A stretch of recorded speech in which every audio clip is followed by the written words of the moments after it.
The smell of pine and freshly cut grass filled the air as Lucas Montenegro drove through the gates of Willow Creek Estates, a high-end suburban neighborhood lined with manicured lawns and uniform houses. After 12 years in the military with deployments in Afghanistan, Syria, and South America, Lucas had finally returned for good. The home was modest compared to some in the area, but it was his. More importantly, Amanda was waiting there, his wife, his peace, and now the mother of his unborn child. Amanda met him at the door, radiant despite the late stages of pregnancy. Her hands trembled as they wrapped around his neck, holding on with a mixture of relief and joy that words could never carry. The baby kicked. Lucas pressed his palm against her belly, awed by the quiet miracle forming within. In that moment, the world was still, and all the violence he had witnessed in war zones felt like it had finally been buried under the soft soil of a new beginning. Inside, everything was perfectly arranged: photos of their wedding, the ultrasound image pinned to the fridge, a small nursery already painted in gentle blues. Lucas marveled at how Amanda had built a home out of longing and letters while he was gone. That night, as he lay beside her for the first time in years without a weapon under his pillow, Lucas believed he had escaped the darkness. He had no idea the true battle hadn't even begun yet. Willow Creek Estates was a picture of suburban tranquility. Children rode their bicycles in clean cul-de-sacs, sprinklers ticked in synchronized arcs, and neighbors waved as if everyone had just stepped out of a commercial. But Lucas, trained to read environments like a battlefield, sensed something beneath the surface, a stiffness in the way people looked too long, the way conversations stopped when he walked past. Amanda had brushed it off as overly polite suburbia, but he'd seen similar behavior in occupied towns where fear disguised itself as civility. In their first week back, a man from the Homeowners Association, dressed like a mall security guard but speaking with the arrogance of a colonel, approached them about minor violations. The American flag was too large, their mailbox non-standard, and the military decal on Lucas's truck might lower property aesthetics. Amanda was stunned. She had placed that flag up herself the day she found out Lucas was finally coming home. Lucas didn't say much. He simply stared at the man with the kind of silence that had once made insurgents surrender without a shot. After the man left, Amanda admitted that the HOA had been harassing her since the pregnancy began. Petty fines, threats of legal action, constant notices slipped under the door. She hadn't told Lucas because she didn't want to burden him on his return. That night, Lucas sat by the nursery window long after Amanda had fallen asleep. He didn't feel peace anymore. He felt watched. And he began to suspect that this wasn't about flags or mailboxes, it was about control. The sun was barely rising when Amanda stepped outside to water the plants. Draped across the front porch was the same American flag that had always hung there, clean, proud, and billowing slightly in the morning breeze.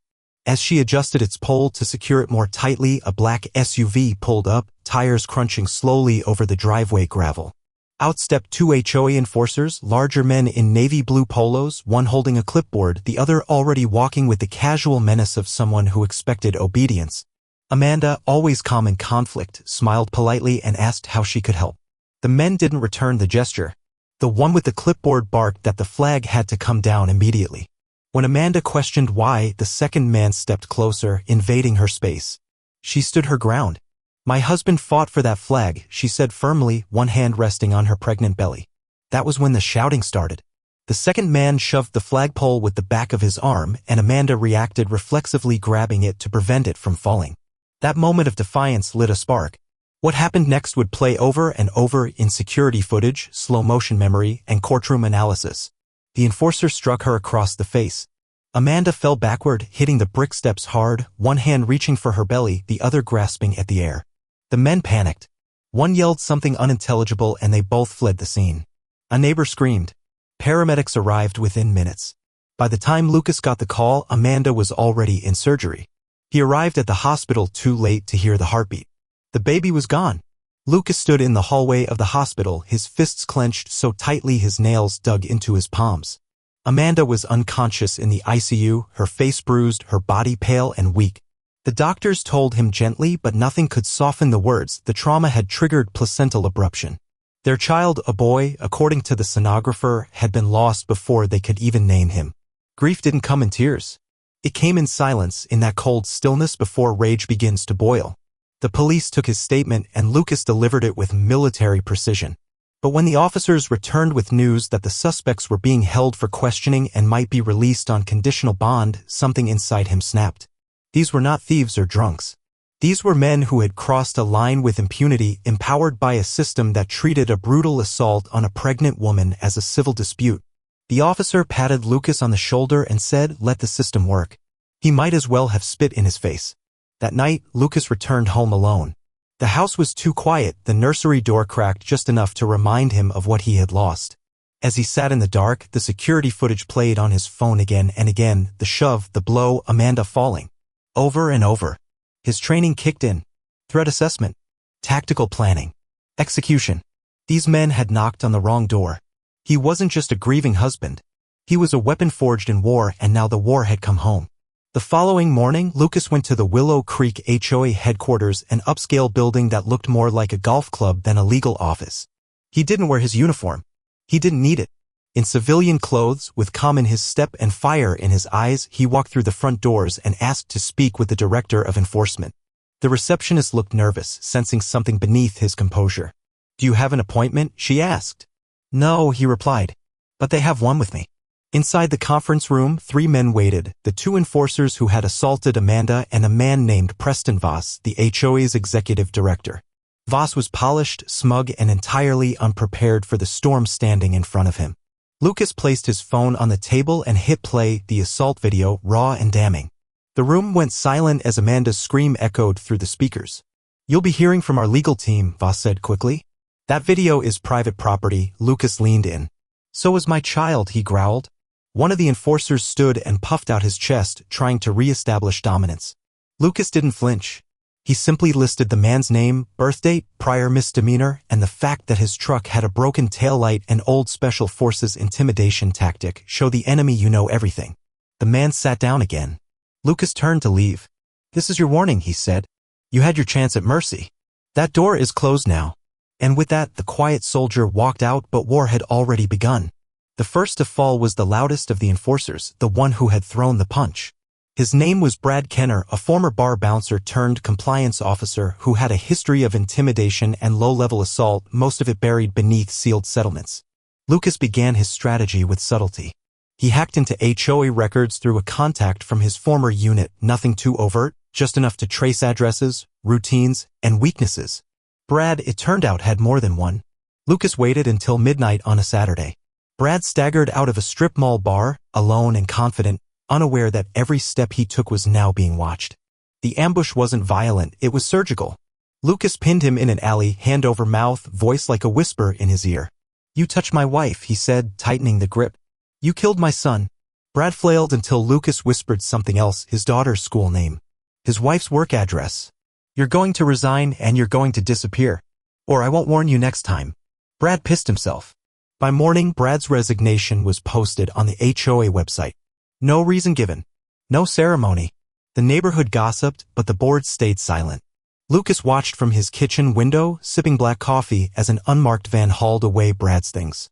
Blood hadn't been spilled yet, but Lucas knew how these games escalated. He had once dismantled warlords. The HOA, in comparison, was laughably unprepared. But this wasn't about revenge anymore. This was the beginning of a purge. Amanda awoke in the hospital sometime after midnight, her voice cracked and eyes hazy from sedation. Lucas was at her side instantly, his hand cradling hers, though part of him still lived outside, planning, calculating. She asked about the baby, already knowing the answer from the way he held his breath before speaking. Her face broke, and for the first time in years, even through war, Lucas cried. Not the tears of combat or fear, but of a man who couldn't protect what mattered most. That night, the hospital lights flickered overhead, sterile and humming. Amanda begged him to let the authorities handle it. "Don't lose yourself," she whispered. "Don't lose us." But her words were half swallowed by pain and morphine. Lucas kissed her forehead and said nothing. He sat there until she slept again, then quietly left the room, stepping into the cold silence of the hospital parking lot. The wind was sharp, biting at his face as if the world itself were warning him, this path has no return. Back at the house, the nursery door remained closed. He couldn't open it yet. Instead, he spread a topographical map of the neighborhood across the kitchen table, marking patrol schedules, camera blind spots, HOA staff locations, and security weak points.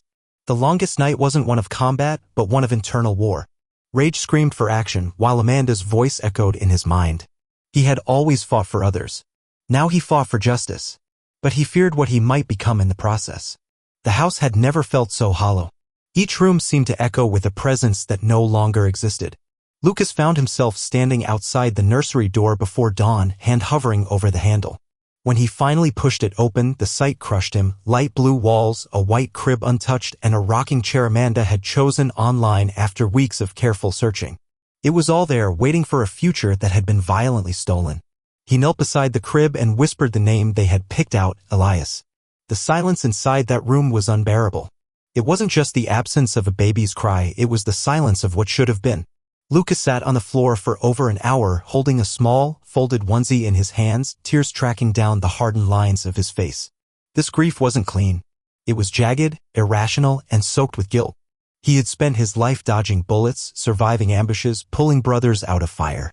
But when his own family needed him most, he wasn't there. Later that day, he started writing a letter. Not to Amanda. Not to the HOA. To Elias. He poured into it everything he couldn't say out loud, the pain, the helplessness, the promise that this wouldn't end in silence. That his son's brief presence on Earth would mean something. Lucas folded the letter carefully, placed it inside a small wooden box Amanda had bought for keepsakes, and locked it inside the nursery drawer.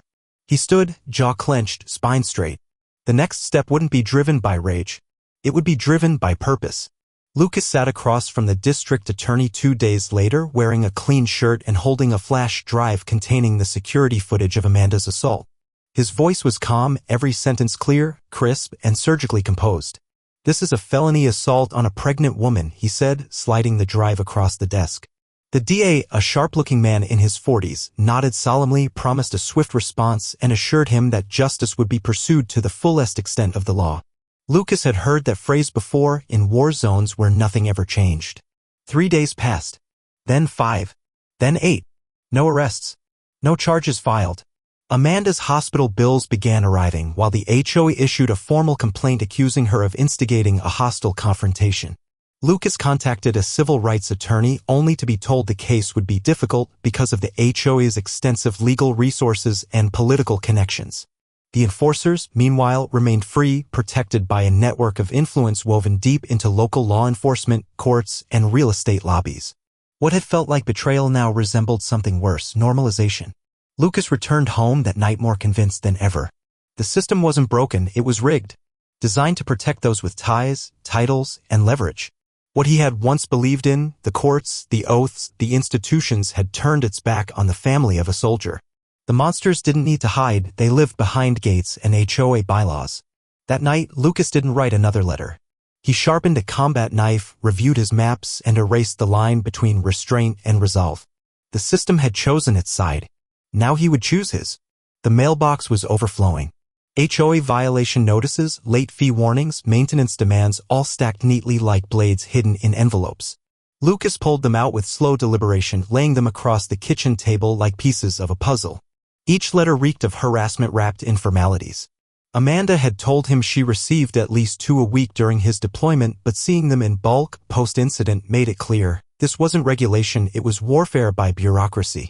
Lucas brought the stack to his garage, where his service records, legal books, and old mission dossiers were stored. He began building a timeline, connecting each notice to events Amanda had described in emails and phone calls. Then came a pattern. Every violation was issued after she had contact with certain HOA board members, most notably Preston Voss. Lucas cross-referenced Voss's name and discovered a web of shell companies tied to private contractors, property management firms, and even security consultants who had once bid for overseas military work. It wasn't harassment, it was a business model. He returned to city records and pulled permits, development plans, lawsuits, all public, all buried in digital filing systems most people never bothered to search. That's where he found it. A years-long pattern of HOA-backed pressure campaigns aimed at pushing out families who resisted conforming to property upgrades or refused to sell. The goal was always the same: remove the problem, flip the house, raise the dues. Amanda had just been the latest target. But they had miscalculated. This problem had a soldier in the house, and he was done playing by their rules. Lucas scheduled a formal meeting with the HOA board under the pretense of resolving ongoing compliance disputes. They accepted quickly, perhaps too quickly. When he entered the boardroom, the temperature dropped. Preston Voss sat at the head of the table, flanked by 2 lawyers and a woman named Cynthia Trask, the vice chair. They wore expensive suits, tapped sleek pens, and looked at Lucas like he was already defeated. Voss offered a thin smile that never touched his eyes. "You're here to make peace, I assume," he said. Lucas didn't answer. He simply pressed record on his phone. For 20 minutes, they danced through formalities. Lucas brought up the assault, the harassment, the false citations. The lawyers responded with cool detachment. "We're not at liberty to discuss pending matters." Trask raised an eyebrow. "If your wife feels unsafe, perhaps relocation is the healthiest option for your family." Lucas clenched his jaw.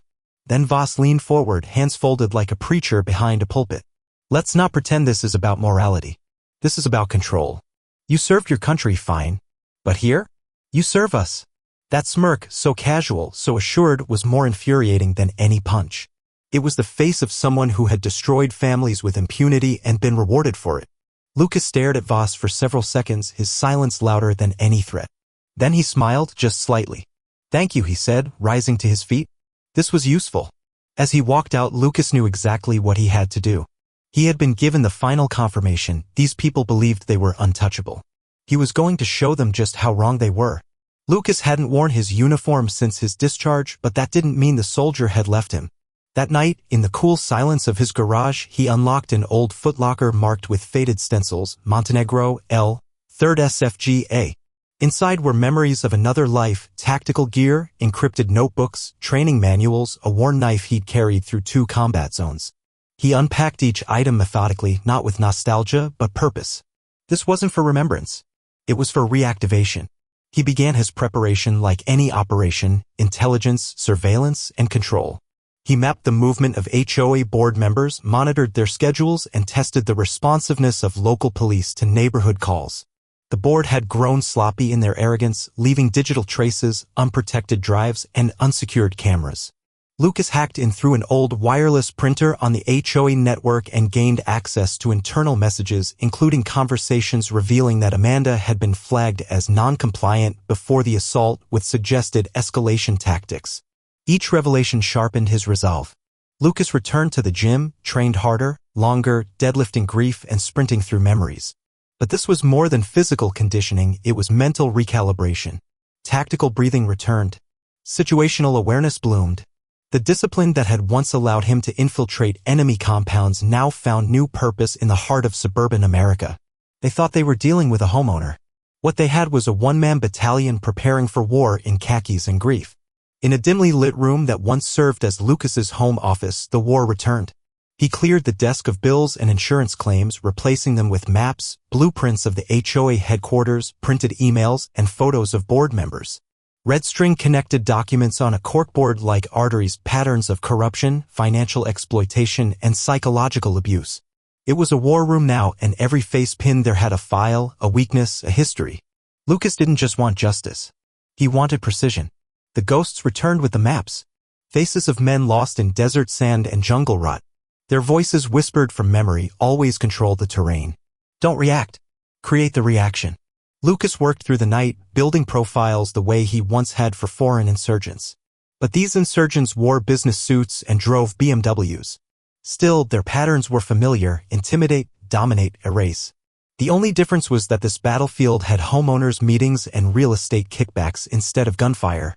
He sent the first warning anonymously, a file drop on Voss's private email with documentation of bribery, falsified permits, and harassment logs tied to past victims. No demands. No threats. Just evidence. He wanted them to feel the walls closing in before the real pressure began. The next drop went to a local reporter and another to a city councilman known for despising HOA overreach. Lucas wasn't just fighting for Amanda anymore. He was fighting for every family crushed under the HOA's boots. The ghosts of war had taught him well. Now he was giving them a new mission. Lucas stood in the mirror just before dawn, not looking at his reflection but through it as if measuring the man he had become. The sorrow was still there, but it had hardened into something unbreakable. His posture was different now, shoulders squared, eyes calculating.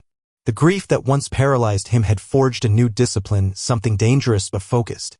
He wasn't the same man who had returned home hoping to rest.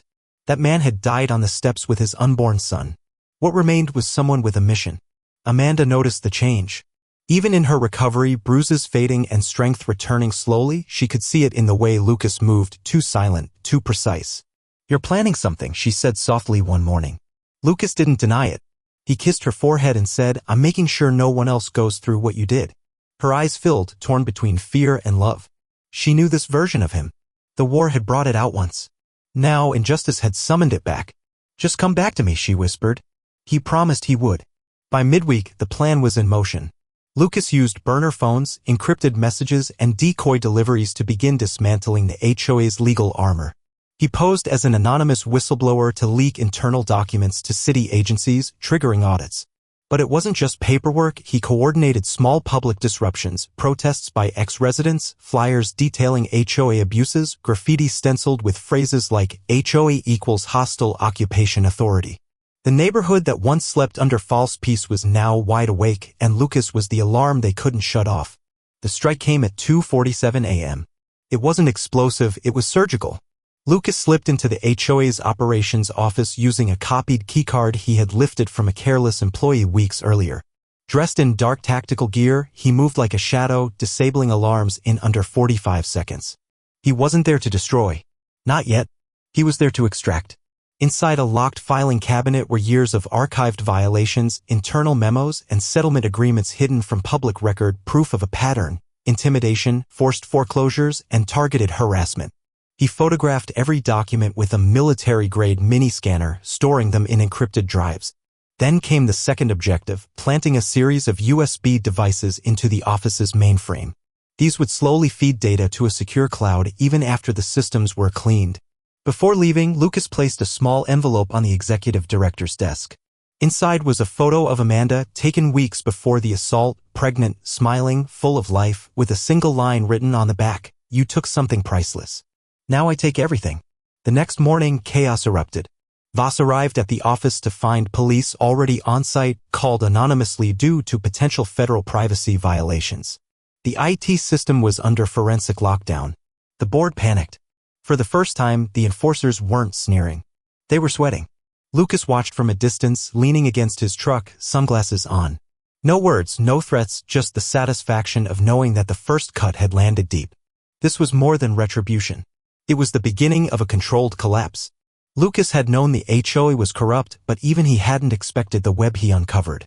Hidden among the files was a series of payments funneled through third-party contractors and beautification consultants, all tied back to a single entity, Tricon Property Group. On the surface, Tricon was a legitimate development firm.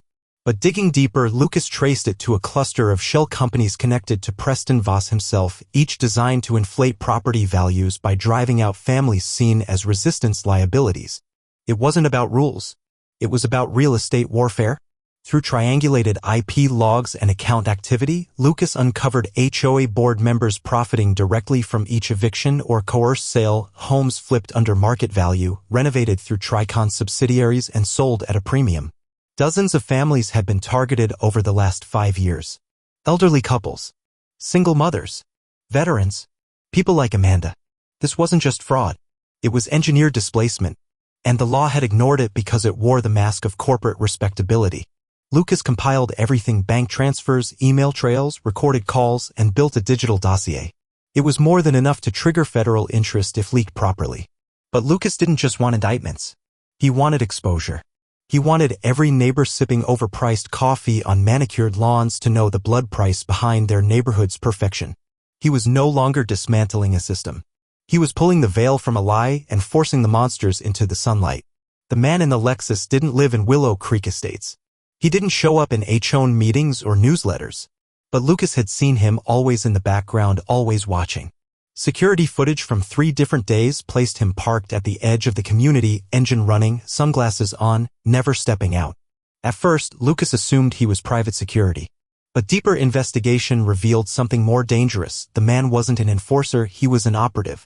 Using military-grade facial recognition software, Lucas identified him as Clive Harlan, a former intelligence contractor turned private fixer, currently on the payroll of Tricon's internal risk management unit. Harlan's job wasn't to enforce bylaws. His job was to clean up problems, intimidate whistleblowers, manipulate legal processes, and, when necessary, erase evidence. Lucas knew the type well. Men like Harlan had no loyalty to law or country, only to profit and preservation. And now Harlan had him in his sights. But what Harlan didn't realize was that surveillance worked both ways. Lucas began tailing him discreetly, documenting his movements, observing patterns. Harlan frequented a luxury gym downtown, used burner phones, and met frequently with a slim, well-dressed attorney who happened to specialize in HOA litigation and civil suppression. Lucas understood what this meant. They were preparing a legal strike. A preemptive move to silence him, perhaps even criminalize Amanda. They wanted to bury the truth before it could rise. Lucas wasn't going to let that happen. Lucas turned his modest suburban home into a fortress of observation. Tiny cameras, some no bigger than shirt buttons, were embedded in door frames, tree trunks, and even a broken garden gnome. Motion sensors monitored the street, while a drone programmed with facial recognition patrolled the neighborhood skies twice a night. He wasn't paranoid, he was hunted. And if Clive Harlan wanted to play spy games, he'd find himself outclassed by someone who had survived entire campaigns based on intel and patience. The first confrontation didn't happen face-to-face. It happened in silence. Lucas planted a decoy hard drive loaded with fake data, false leads, and an encrypted virus in a dead drop he knew Harlan would find. Hours later, Lucas watched from a remote signal as the device was accessed and within minutes corrupted Harlan's laptop, sending Lucas a full log of open files, contacts, and GPS metadata. It was everything he needed. Harlan wasn't just tailing him. He was coordinating retaliation. Lucas was now at the center of a private war the HOA was pretending didn't exist. One entry stood out, a scheduled court summons being expedited against Amanda for fraudulent injury claims and property misconduct. It was a smokescreen, a public attack meant to discredit her, flip the narrative, and bury their lawsuit before it gained traction. Lucas stared at the screen, heart cold but mind razor sharp. They had crossed a new line. They weren't just covering their crimes now, they were rewriting the truth. But Lucas had seen propaganda tactics before, and he had learned how to dismantle them, one move at a time. The contract was buried in legal jargon, 37 pages of HOA clauses, bylaws, and sub-agreements signed by Amanda when she purchased the home alone just before Lucas returned from deployment. It was standard boilerplate designed to trap residents in a web of liabilities. But tucked deep in the fine print, Lucas found something else, a clause that gave the HOA emergency authority to enter private property if the board deemed a resident non-compliant and emotionally unstable. It was a loophole, and it legally justified the day Amanda was attacked. Lucas stared at the clause, jaw clenched. They had never intended to negotiate with Amanda.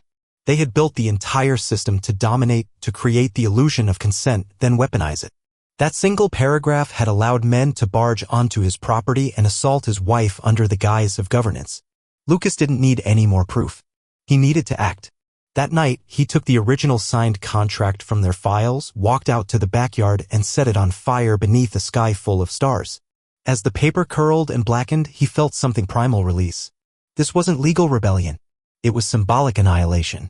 Lucas filmed the flames on his phone and uploaded the video anonymously to a community forum that had begun to buzz with suspicion over recent events. He added only a caption, "You don't own us anymore." Within an hour, it had been viewed over 10,000 times. Neighbors whispered. Board members panicked. And somewhere in the dark, Clive Harlan made another phone call. But Lucas wasn't hiding anymore. He was declaring war in broad daylight. The HOA emergency board meeting was closed to the public, but Lucas had already hacked into the building's conference room camera feed. On his screen, he watched Preston Voss, Cynthia Trask, and the remaining board members seated stiffly around the long glass table. Their polished exteriors were starting to crack. The viral video of the burning contract had triggered an avalanche of neighbor outrage, anonymous whistleblower reports, and 2 surprise inspections from the county clerk's office.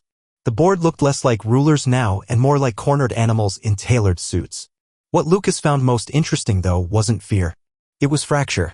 Cynthia Trask slammed her folder shut mid-meeting, calling out Voss for unilateral decisions and private dealings with Tricon that hadn't been disclosed to the rest of the board. Another member, a former prosecutor, demanded to know why Harlan, a man with no official title, was attending strategy sessions. The room erupted into shouting. Lucas recorded every word. The empire wasn't just under attack, it was turning on itself. Lucas decided it was time to shake one more branch. That afternoon, he walked into the law firm that had drafted Amanda's HOA agreement and requested to speak with their managing partner. He laid a folder on the desk, full of documentation showing how the firm had knowingly participated in predatory contract design and selective enforcement targeting veterans and minorities. "You've got 24 hours to withdraw your representation," Lucas said, voice like ice. or this goes public. The lawyer didn't even try to argue. The house of ties and handshakes was starting to crumble and Lucas wasn't done yet. Amanda sat by the nursery window, a knit blanket draped across her lap, the same one she had crocheted during her second trimester back when Elias's heartbeat had filled the house with dreams. The pain wasn't always loud. Sometimes it whispered. In the stillness of the afternoon, it crept in through memories, the first flutter she felt inside her belly, the way Lucas's eyes lit up when they picked names, the laughter they had imagined echoing through the quiet halls. Now, there was only silence and the terrible ache of absence. Lucas entered the room quietly. She didn't turn to look at him, but she knew he was there. He sat beside her, resting a hand on hers, and for a moment they just breathed together, two survivors, scarred but still standing. Amanda finally spoke, her voice thin and trembling. I see him in my dreams sometimes. I hold him. And then I wake up and I can't breathe. Lucas didn't try to fix it. He just listened, holding her hand tighter, letting her cry without shame. Because he knew that part of this war couldn't be fought with strategy or weapons. It had to be survived one breath at a time. Later that night, Amanda opened a box she had hidden away. Inside was a journal, pages filled with thoughts she had written to Elias during her pregnancy. Lucas read them silently, tears sliding down his face. Hope, fear, joy. All of it still alive on paper even as their son was gone. They don't get to erase him, Amanda whispered. Not with silence. Not with lawsuits. He mattered. Lucas nodded. In that moment, the mission sharpened. This wasn't just about revenge or exposure. It was about honoring what had been lost by refusing to let the world look away. The house was dark when Lucas awoke from the dream. Not a nightmare, something colder. In the dream, he was on patrol in a foreign land, weapon drawn, walking through narrow alleys lined with shadows. But every door he opened led back to the nursery. And in each room stood Elias, not crying, not moving, just staring, as if asking, why weren't you there? Lucas jolted upright, soaked in sweat. He had faced death 100 times. But nothing ever haunted him like the son he never got to hold. He walked through the house barefoot, every step an echo in the quiet. On the living room wall hung the medals he had once thought meant something, commendations for valor, citations for sacrifice. They looked hollow now. What was the value of service if the country he fought for protected men like Preston Voss?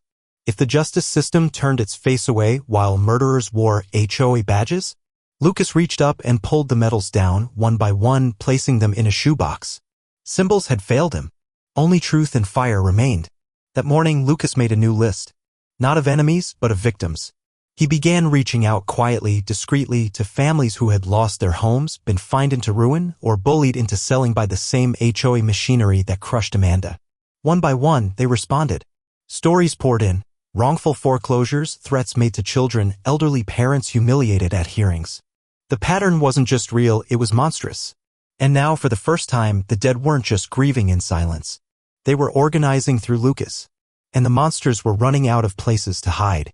Lucas knew the risk of escalation. Every operation, every intel leak, every push against the system came with consequences, but he didn't expect those consequences to reach Amanda again. It started with a car tailing her from the clinic. Then a stranger knocked on their door late one night, claiming to be from code enforcement, though no badge or paperwork followed. Lucas intercepted both incidents, and the message was clear: the HOA or someone connected to it was retaliating. And this time, they weren't hiding behind bylaws, they were crossing into threats. Amanda tried to be strong, but her hands shook when she locked the doors at night. They know where we live, she said, voice barely above a whisper. They know what we lost, and they're still trying to scare us. Lucas felt a rage rise in him that no battlefield had ever matched. Not because they threatened him, he had lived in the shadow of death. But because they dared to re-traumatize Amanda, to weaponize her grief against her healing. This wasn't warfare anymore. It was terrorism disguised as paperwork. Lucas moved quickly. He reinforced the house, transferred Amanda to her sister's for a week, and placed surveillance traps around every inch of their property. Then he called in a favor from someone he hadn't spoken to in years. Ramon Torres, a former intelligence specialist turned digital ghost. Within hours, Ramon traced the code enforcement agent to a security firm tied to Tricon, funded through a silent partner whose name Lucas had seen only once before, Clive Harlan. That night, Lucas scratched one word into his mission notebook: retaliate. For weeks, they had operated from a position of assumed control, moving in silence, hiding behind legality and polished reputations. But Lucas changed that. The next morning, Clive Harlan found a package on the hood of his Lexus. Inside was a single item, a USB drive. No note. No sender.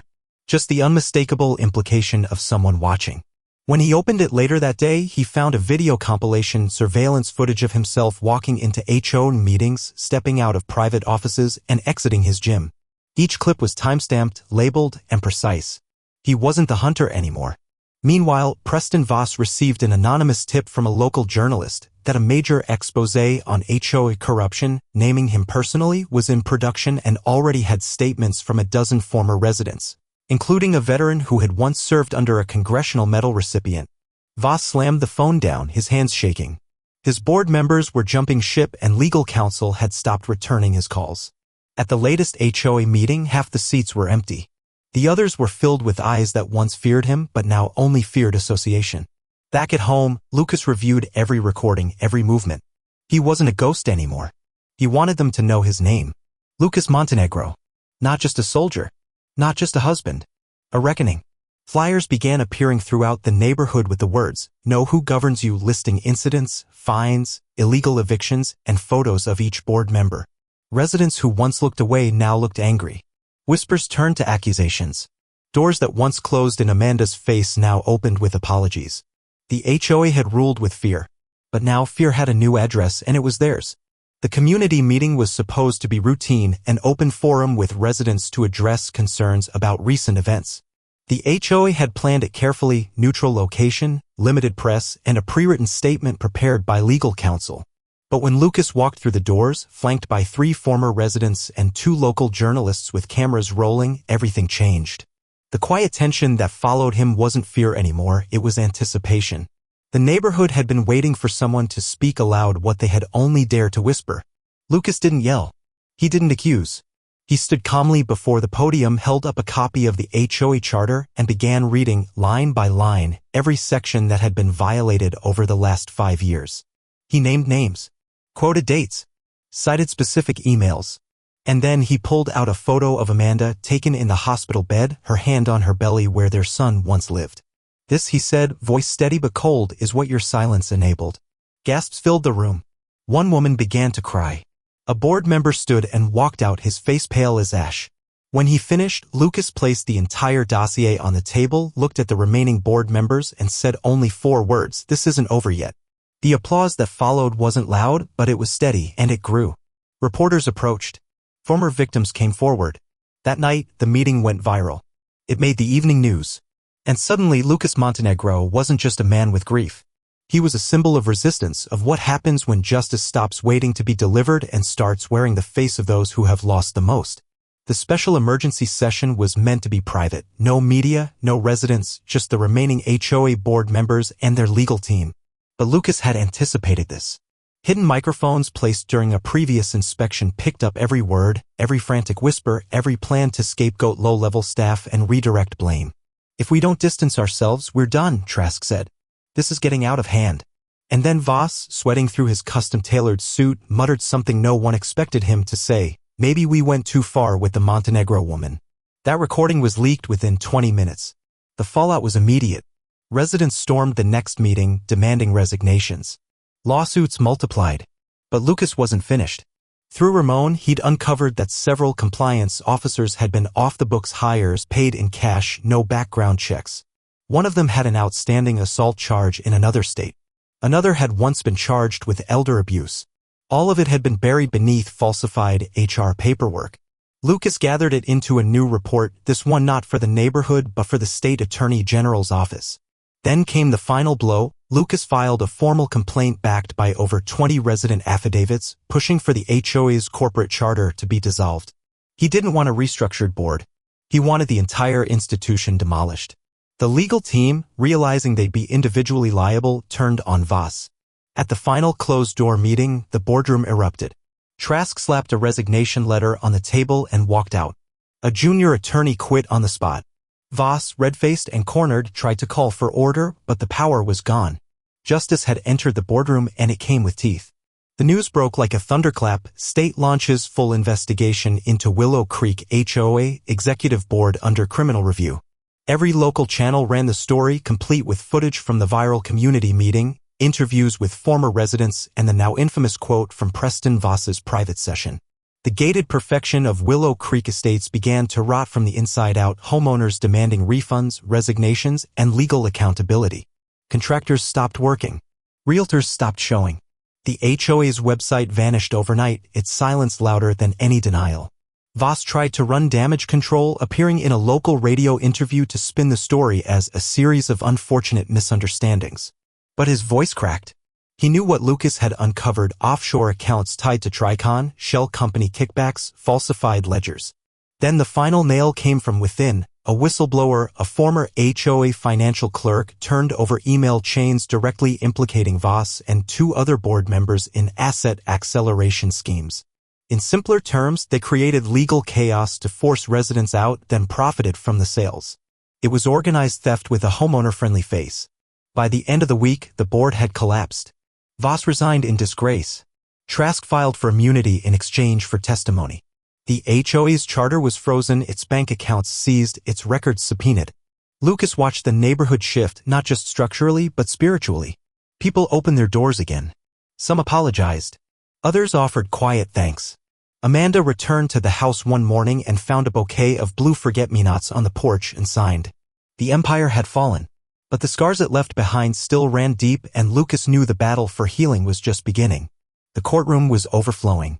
Reporters lined the benches, camera crews camped outside the courthouse steps, and local citizens who had never attended a trial in their lives arrived early just to witness history. At the center of it all sat Preston Voss, no longer the polished executive in bespoke suits, but a pale, trembling man behind a defense table, stripped of title and confidence. Across the aisle sat Lucas and Amanda, together, composed and ready. The trial wasn't just about retribution anymore. It was about telling the world exactly what had been done in the shadows of their own neighborhood. Prosecutors presented a damning timeline, a 5-year pattern of coercion, falsified citations, intimidation tactics, and illicit financial gains through forced property sales. Witnesses came forward: former employees, harassed residents, even board members who had flipped to avoid prosecution. But the most powerful moment came when Amanda took the stand. Her voice shook at first, but her words didn't. She spoke of her pregnancy, the assault, the miscarriage, the isolation, and how the system meant to protect her, instead chose to ignore her pain. Then Lucas took the stand. Calm, measured, controlled. He outlined not only the trauma but the architecture of corruption, the data trails, the fraudulent contracts, the intimidation tactics dressed up as policy. The jury was silent. The judge watched with visible unease, realizing that this case wasn't just about one family. It was about every family that could be crushed under the weight of unchecked authority. When the verdict finally came, guilty on all counts, the courtroom didn't erupt. It exhaled. Justice hadn't just been served. It had been earned. After the trial, the world moved on as it always does. Headlines faded, news cycles shifted, and Willow Creek began the slow process of rebuilding its reputation. But inside the Montenegro home, healing took a different form. One afternoon, Lucas found Amanda in the nursery, sitting by the window with a letter in her lap. She had written it weeks ago, folded it neatly, and placed it in the drawer beside Elias's blanket. "It's time," she said softly, handing it to Lucas. "I wrote it for him." The letter was simple, unadorned. It wasn't about justice or anger. It was about love. Amanda wrote to Elias as if he were still here, telling him about the world they tried to create for him, the dreams they once held in their hands. She told him about his father, the soldier, the protector, the man who had burned down an empire so the truth could breathe. "You were never a silence in our life," the letter read. "You were the heartbeat that gave us the strength to speak." Lucas read it in silence, each word both a wound and a balm. They buried the letter in the garden under a newly planted olive tree, symbol of peace and endurance. No ceremony, no guests. Just the two of them, hands clasped, soil beneath their nails, and the knowledge that something beautiful had grown from the ashes. Amanda wept not from pain, but from release. And Lucas held her, finally allowing himself to grieve, not just as a warrior, but as a father. The battle was over. But the love, the kind that refused to die, remained. Willow Creek no longer looked like the place Lucas had first returned to after war. The manicured masks had faded. New board members were elected, this time with community oversight. The HOA charter was rewritten under state supervision, stripped of its predatory power. The gates still stood, but now they opened for accountability, not control. It wasn't perfect, but it was real. The illusion of safety had been replaced with the practice of justice, and the neighborhood, scarred and humbled, had finally begun to breathe again. Lucas found himself walking the streets more, not as a watchman, but as a neighbor. People nodded, smiled, waved, some out of gratitude, others out of respect. No one spoke about Voss anymore. He had disappeared into legal limbo, his empire dismantled piece by piece. The Lexus was gone. The fear had changed sides and never returned. Amanda spent her afternoons in the garden, barefoot in the soil, tending to the olive tree that now stood taller than they expected. She called it Elias's tree. One evening, Lucas sat on the porch with Amanda, her head resting on his shoulder, the sun dipping low over the quiet horizon. Peace, he realized, wasn't loud or cinematic. It didn't come with parades or banners. It came in moments like this, earned, not gifted. It came in the choice to stay soft after you've been broken. As the wind stirred the leaves of the olive tree, he reached over, took her hand, and held it. Peace was not perfection, but it was something like it. And finally, they had found it.